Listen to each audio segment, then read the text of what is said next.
Olá, meu amado, minha amada, que bom que estamos de volta com mais esse encontro de reflexão. A paz do bom Deus seja contigo. Eu sou o pastor Oscar Elias Jans da IACLB. Uma pergunta que sempre está presente em nossa caminhada é: qual é o sentido da felicidade? Como alcançamos a realização? Como alcançamos uma vida vivida sem arrependimento? Para nos ajudar nesta reflexão, convido você a acompanhar comigo a leitura do primeiro salmo da Bíblia, o salmo de número 1. E ali é dito assim: bem-aventurado o homem que não anda no conselho dos ímpios, não se detém no caminho dos pecadores, nem se assenta na roda dos escarnecedores. Antes o seu prazer está na lei do Senhor, e na sua lei medita de dia e de noite. Ele é como árvore plantada junto à corrente de águas, que no devido tempo dá o seu fruto, e cuja folhagem não murcha, e tudo quanto ele faz será bem sucedido. Os ímpios não são assim, são porém como a palha que o vento dispersa. Por isso os perversos não prevalecerão no juízo, nem os pecadores na congregação dos justos. Pois o Senhor conhece o caminho dos justos, mas o caminho dos ímpios perecerá. Este salmo primeiro é muito significativo. Ele se associa, por exemplo, ao Salmo 19, 119, como salmos que exaltam a vontade, o propósito, a lei de Deus. E também nós percebemos que os salmos nesta coleção começam com algo relacionado ao homem, que é bem-sucedido, e eles terminam lá no Salmo 150 com a exaltação de Deus, com louvor a Deus. A linguagem que temos aqui é uma imagem de comparação e de contraste.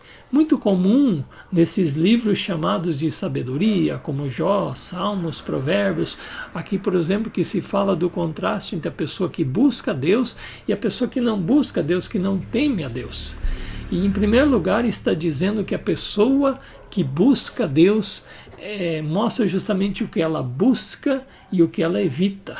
Ela evita, como diz aqui, estar no conselho ou buscar conselho naqueles chamados ímpios, andar com pecadores e assentar-se no meio de escarnecedores.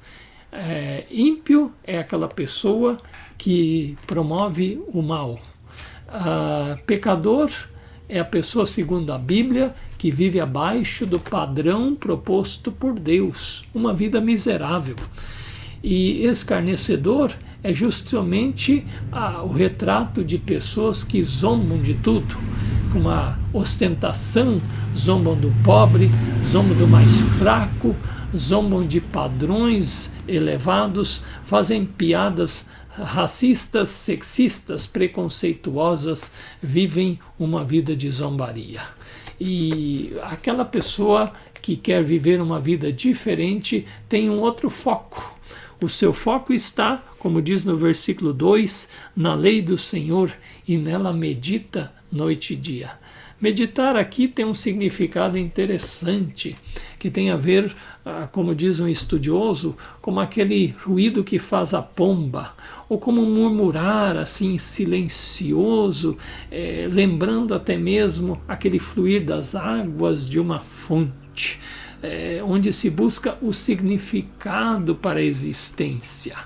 Neste sentido, mostra-se que o fruto dessa opção é uma vida de firmeza, de estabilidade diante das dificuldades que a vida oferece. Sim, porque ninguém está livre, está imune de passar por situações adversas. Mas a diferença justamente é como nós passamos pela crise, que fundamento temos, ou se temos fundamento, se temos firmeza para superar as crises que vivemos.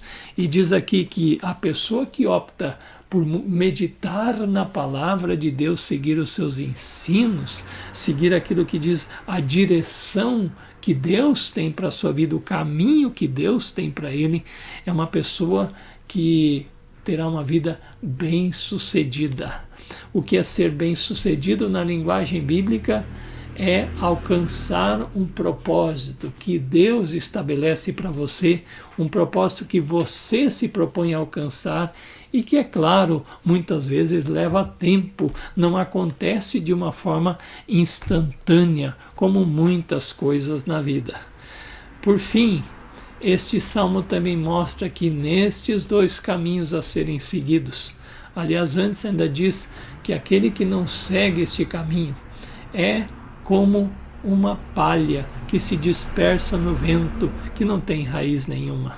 E aí destaca-se justamente o destino daquele que não segue a Deus, sendo como uma palha, ele não resiste ao juízo de Deus. Jesus falou no Novo Testamento do joio, do trigo, e mostrou que no tempo da colheita há uma separação entre o que tem valor, que é o cereal, e o mato, o inso, e que este é ajuntado para ser lançado fora, para ser queimado.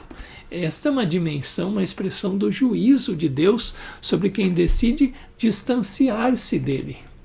Mas pelo contrário, aquele que optou pelo caminho de Deus, aquele que optou por viver uma vida que agradasse a Deus, que percebeu ou que tem uma vida com estabilidade e firmeza, ele experimenta algo totalmente diferente.